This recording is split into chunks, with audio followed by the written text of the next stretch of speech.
আসসালামু আলাইকুম। দেশের এবং দেশের বাইরের যে যেখান থেকে আমাদের ভিডিওটি দেখছেন, কুক অ্যান্ড কিডস উইথ রুমানার পক্ষ থেকে আমি রুমানা আপনাদের জন্য নতুন রেসিপি নিয়ে চলে এসেছি। আজকে এমন একটি রেসিপি আপনাদের করে দেখাবো, খুবই সহজ অথচ খেতে হবে দারুণ সুস্বাদু। চলুন কথা না বাড়িয়ে রেসিপি দেখানো শুরু করি। আজ আমি তৈরি করব রুই মাছের কালিয়া। সেই জন্য 4 টুকরো রুই মাছ নিয়ে নিচ্ছি।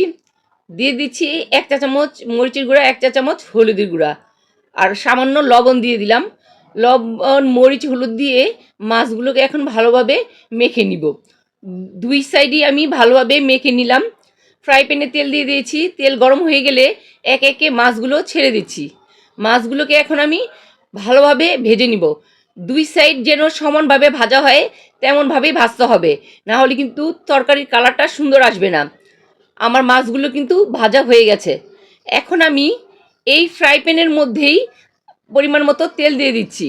তেলটা একটু গরম হয়ে গেলে পেঁয়াজ কুচি দিয়ে দিচ্ছি আধা কাপের মতো। পেঁয়াজগুলোকে একটু মিহি করেই কাটতে হবে। আর খেয়াল রাখতে হবে, এখানে ভাজার সময় কিন্তু পেঁয়াজগুলোকে একটু নেড়েচেড়েই ভাজতে হবে।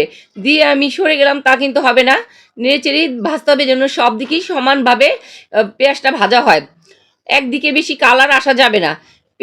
এখন পেঁয়াজ বাটা দিয়ে দিলাম 2 টেবিল চামচ। আর দুটো কাঁচামরিচ, এখানে লাল রঙের কাঁচামরিচ আমি দিয়ে দিলাম যাতে কালারটা সুন্দর আসে তরকারির। পেঁয়াজটা আমি ভালোভাবে কষিয়ে নিব, কারণ কাঁচা পেঁয়াজে কিন্তু বেশ গন্ধ আসে না ভালোভাবে না কষালে। লবণ দিয়ে দিচ্ছি স্বাদ মতো। এখন এর মধ্যে দিয়ে দিলাম 1 টেবিল চামচ আদা রসুন বাটা, হাফ চা চামচ জিরার গুঁড়া, আর হাফ চা চামচ ধনিয়া গুঁড়া। টমেটোর সস দিয়ে দিলাম 2 টেবিল চামচ। আরও দিয়ে দিব ফ্যাটানো টক দই 2 টেবিল চামচ, মরিচের গুঁড়া 1 চা চামচ, আর হলুদের গুঁড়া 1 চা চামচ। বাস, আর কোনো কিছুই আমি এখানে অ্যাড করব না। এখন ভালোভাবে মশলাগুলো কষিয়ে নিতে হবে। মশলাটা কিন্তু ভালোভাবেই কষিয়ে নিতে হবে, না হলে কিন্তু তরকারির স্বাদটা ভালোভাবে আসবে না। কষানোর মধ্যে কিন্তু ভালোভাবে এই স্বাদটা পাওয়া যাবে। সামান্য পানি দিয়ে আমি ভালোভাবে কষিয়ে নিচ্ছি। কষানো হয়ে গেলে আমি এখন পরিমাণ মতো ঝোল দিয়ে দিলাম। সেই সাথে মাছগুলো আমি ছেড়ে দিলাম। এখন শুধু পানিটা একটু কমিয়ে নেওয়ার পালা। মশলা এখন আমার মাছের সাথে ভালোভাবে যাতে লেগে যায় সেজন্য আমি ওলটপালট করে দিচ্ছি।